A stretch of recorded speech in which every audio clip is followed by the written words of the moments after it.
Immigration. President says that he took the action he did after being frustrated with Republicans in Congress who he says refused to deal with the issue. In the end, it is my firm belief that immigration is not something to fear.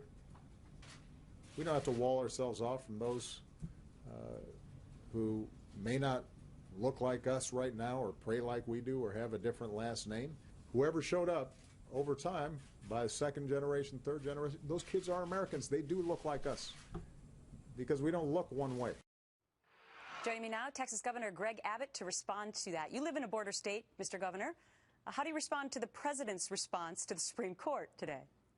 Well, first, Gretchen, as a reminder, I filed that lawsuit that the Supreme Court ruled upon today. It was my last act as Attorney General before becoming governor. But I find what the president said to be insulting and to be misrepresentative of what is really taking place, because he talked about immigration and people who may not look like others. Here's the reality.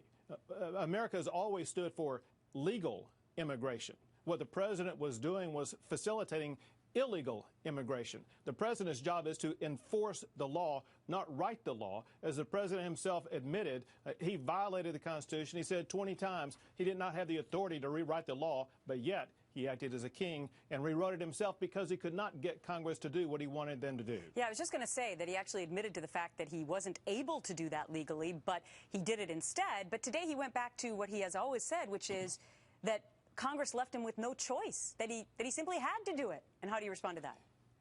If that is his position, if that's the position of Hillary Clinton or anybody who runs for president, they are telling you they are willing to abdicate the Constitution. They are willing to violate the Constitution in order to fulfill their own political agenda.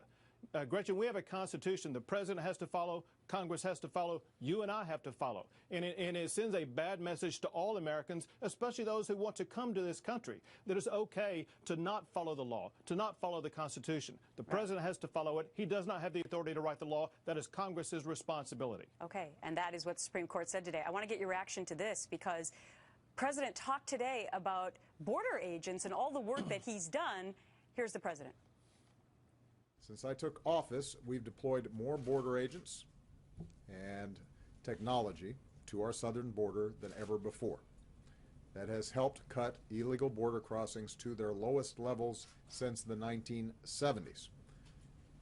It should have paved the way for comprehensive immigration reform. And in fact, as many of you know, it almost did. Is he telling the truth? Well, Gretchen, as you will recall, it seems like the president's memory is short, because it was just 2 years ago at this particular time when we were dealing with that crush of young unaccompanied minors coming across the border. And now I was actually in Washington, D.C. just a couple of months ago talking with Secretary Jay Johnson about another new crush, a large number of unaccompanied minors coming across the border. We've had that this past fall. We've had it this spring. We continue to have tens of thousands of people come across our border illegally every single month. So has he put more border agents there and increased the technology to try and stop that? Well, as we sat down and talked with Jay Johnson, we were demanding that they reapportion border agents to the state of Texas, because it seems to fluctuate where they deploy their resources. And the fact is, the reason why there's been the tens of thousands of people coming across the Texas border is because, one, we have an inadequate supply of border agents, but two, all they really do is they arrest them, then hand them over to ICE, and they are released back into the country. Until we have real plans to secure the border, we will continue to have tens of thousands of people come across it illegally. All right, Texas Governor Greg Abbott, great to get your thoughts today as the Supreme Court denounces President Obama's executive order. Thank you, sir. Thank you. And we'll be right back with more of The Real Story.